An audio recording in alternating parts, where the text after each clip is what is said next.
Ok, entonces en el video anterior, a partir de ideas básicas, lo que se conoce como principios primeros, o sea, ¿cuáles de estas ideas básicas? Bueno, ¿qué hay detrás de que el número de individuos en una población cambie? A partir de este tipo de ideas, construimos primero un modelo conceptual, luego ese modelo conceptual se tradujo en una expresión matemática que trabajamos y llegamos a un modelo, que es este modelo que está aquí. Y finalmente utilizamos ese modelo para predecir cómo crece una población particular. Para esto, ¿qué es necesario? Bueno, necesitamos unas condiciones iniciales que en este caso significa un número inicial de individuos, ¿verdad? Y también darle valores a los parámetros, ¿verdad? En este caso, para esta gráfica que está aquí, la condición inicial es el número de individuos, es un individuo y el valor del parámetro es 2. Y entonces, si nosotros proyectamos esto en el tiempo, es decir, si simulamos el crecimiento de la población, obtenemos este tipo de gráficas que es lo que nosotros llamábamos, es un típico ejemplo de una explosión poblacional. ¿Qué quiere decir por qué explosión poblacional? Bueno, porque hay pocos individuos en la población y de repente conseguimos que en poco tiempo hay muchos individuos, ¿no? Eso es un fenómeno ecológico general que está detrás de grandes fenómenos que causan problemas importantísimos, como vamos a ver más adelante en esta misma clase. Pero ahora, nos queda la impresión de que este modelo hace predicciones que tienen sentido, pero como dijimos la clase pasada, el valor real de un modelo viene dado cuando se contrasta el modelo con la realidad. Es decir, este modelo sirve para explicar el comportamiento de poblaciones particulares, reales. Bueno, veamos algunas evidencias. Entonces, en este caso, lo primero tiene que ver con esta ave que se llama la grulla blanca, la cual a mediados del siglo pasado en Norteamérica se encontraba reducida a una población muy pequeña de apenas 21 individuos. Y eso tenía que ver con que no tenía un lugar en donde pasar el invierno. Aquí la cuestión cambió cuando se creó una reserva de vida silvestre en su hábitat invernal. Y lo que vemos es que una vez que esto ocurrió, ¿verdad? Bueno, la población creció, aumentó, y de una forma similar a lo que predice el modelo del que estábamos hablando. Ahora, veamos que también este modelo hace una predicción a este fenómeno en particular. Bueno, entonces lo que hacemos es que le entregamos al modelo unas condiciones iniciales y un valor del parámetro, porque este modelo tiene un solo parámetro, y vemos cuál es el resultado. Y el resultado es esto, esa curva roja. Entonces, una cosa que uno debe evaluar es que también se ajusta la predicción del modelo a los datos.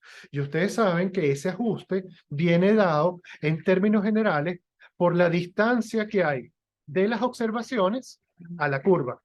Y vemos que en términos generales hay un buen ajuste, o sea, la mayoría de las observaciones están muy cerca sobre la curva, o muy cerca de la curva. Ahora, esta, esa predicción de dónde salió, en este caso salió de este modelo. Ahora, para aplicar este modelo, ¿qué es lo que necesitamos? Bueno, necesitamos un número de individuos iniciales que lo conocemos, ¿verdad? Así comenzamos la historia, que eran unos pocos individuos. Y necesitamos un valor para el parámetro. Ahora, este parámetro en particular de este modelo es fácil de estimar, porque para estimar este parámetro basta con tener las densidades, dos densidades en dos momentos seguidos, ¿verdad? Es decir, por ejemplo, la densidad aquí y en el instante justo anterior, ¿verdad? Entonces, eso es como decir esta densidad y esta densidad que está aquí. Ahora, lo que hay que tener en cuenta en este caso es que entonces el paso del tiempo va a ser equivalente a el tiempo que transcurre desde aquí hasta aquí. ¿Sí? Y con eso nosotros podemos simular. Entonces vemos que para este ejemplo el modelo se ajusta bien a la situación real. Veamos otro ejemplo. Este caso tiene que ver con elefantes, una población de elefantes que estaba de un tamaño muy reducido, apenas 8 individuos, ¿verdad? Esto tenía que ver con la presión de cacería, ¿verdad? Y lo que se hizo es que se creó un parque nacional y vemos que una vez que se crea el parque nacional, la población se dispara, ocurre una explosión poblacional. Y entonces, bueno, veamos cómo se ajusta nuestro modelo a este caso particular y entonces vemos de nuevo que hay un muy buen ajuste, ¿sí? Veamos un último ejemplo que de alguna manera es diferente, porque en este caso, esta gráfica que está aquí, lo que nos muestra es la invasión de esta especie al Reino Unido, ¿no? Llegaron unos pocos individuos y luego cómo crecieron, ¿sí?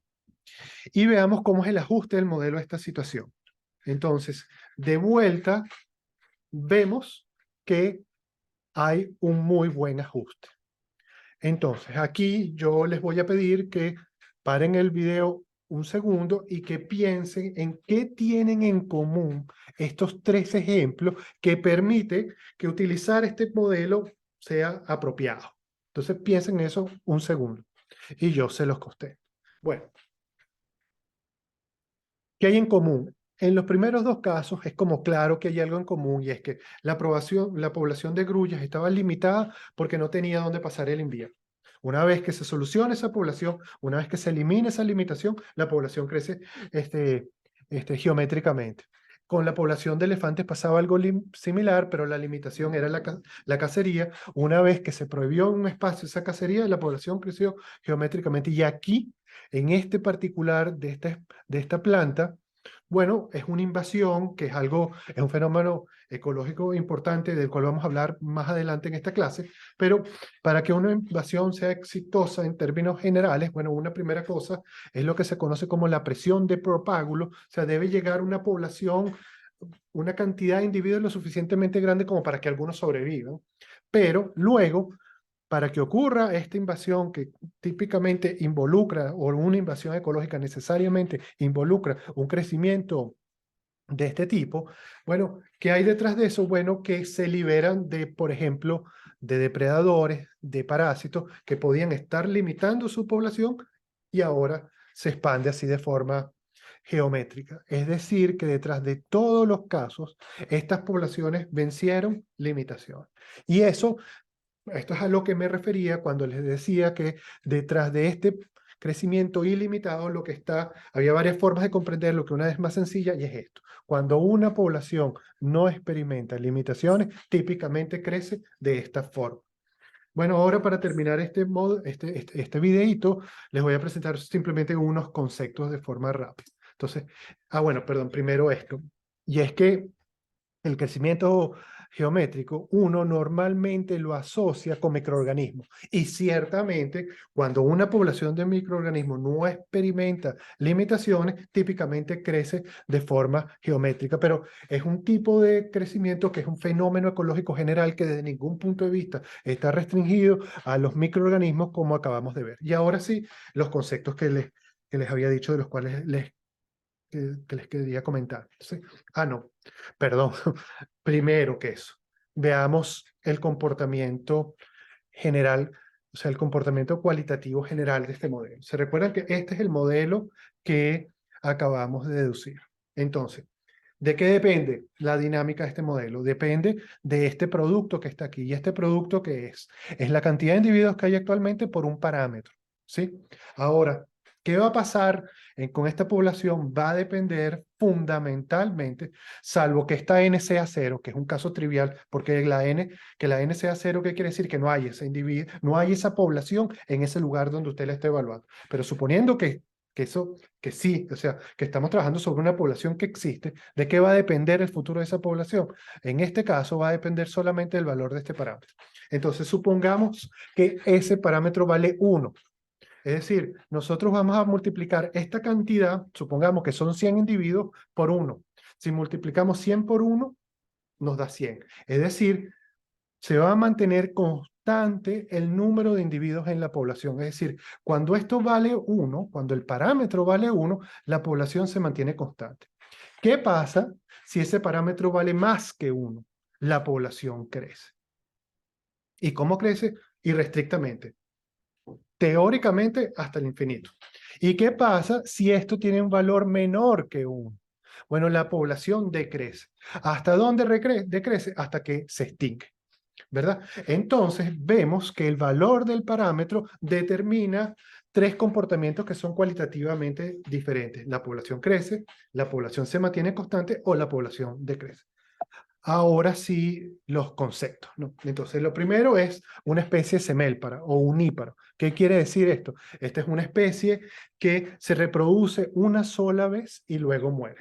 Hace poco en Caracas fue conocido, salió esto por los medios de comunicación, que en el Jardín Botánico de la Universidad Central floreció un individuo de la palma de Ceilán. Esto es una especie que pasa varias décadas antes de florecer y una vez que florece, luego muere. Entonces, este tipo de organismos se llama semélparos en contraste con los heteróparos o multíparos, que son organismos que se reproducen múltiples veces a lo largo de su vida. Otros conceptos relacionados con esto son especies univoltinas, que son especies que se reproducen varias veces en un año, y especies, univoltinas se reproducen una sola vez al año, y multivoltinas se reproducen múltiples veces al año. Típicamente esto hace referencia a un año, pero también uno puede modificar este concepto para que haga referencia a un tiempo que a uno le interesa. Por ejemplo, en agricultura se utiliza con respecto al ciclo de cultivo. Entonces imagínense que ustedes tienen un cultivo que a ustedes les interesa, que ese cultivo dura una cantidad de tiempo, entonces ustedes pueden decir que una especie, por ejemplo, que se alimenta de ese cultivo es univoltina si se reproduce una sola vez en esa cantidad de tiempo, o multivoltina si lo hace más de una vez en esa cantidad de tiempo. Entonces con esto terminamos este video.